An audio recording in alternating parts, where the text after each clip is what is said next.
بسم الله الرحمن الرحيم الذين كفروا وصدوا عن سبيل الله أضل أعمالهم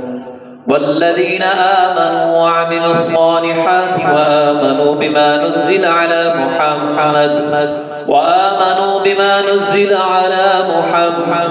وهو الحق من ربهم كفر عنهم سيئاتهم وأصلح بالهم ذلك بأن الذين كفروا اتبعوا الباطل وأن الذين آمنوا اتبعوا الحق من ربهم كذلك يضرب الله للناس أمثالهم فإذا لقيتم الذين كفروا فضرب الرقاب حتى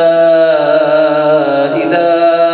أثخنتموهم فشدوا الوثاق فإما منا بعد وإما فداء حتى تضع الحرب أوزارها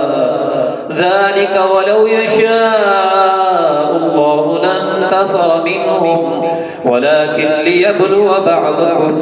ببعض والذين قتلوا في سبيل الله فلن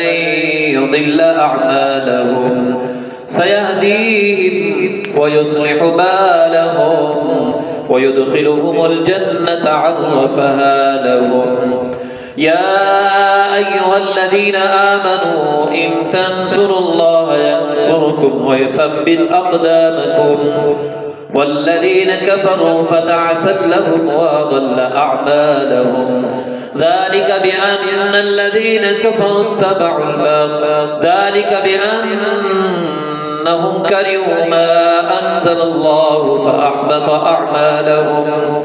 أفلم يسيروا في الأرض فينظروا كيف كان عاقبة الذين من قبلهم دمر الله عليهم وللكافرين أمثالها ذلك بأن الله مولى الذين آمنوا وأن الكافرين لا مولى لهم